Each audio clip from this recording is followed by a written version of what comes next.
Dagdag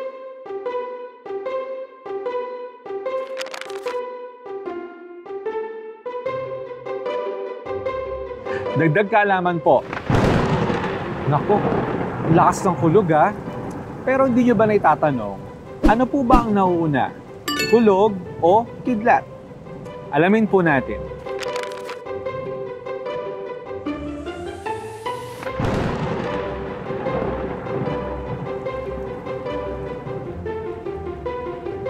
Ang kidlat po ang nauuna kasi ang kidlat ay isang malakas na kuryente na bumabagsak mula sa ulap papunta sa lupa.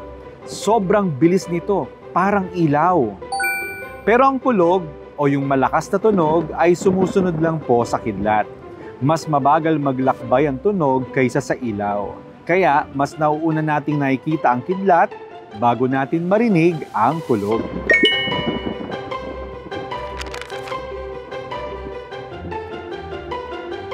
Kaya kung nakita mo ang kidlat at narinig mo ang kulog, alam mo na ang ibig sabihin niyan.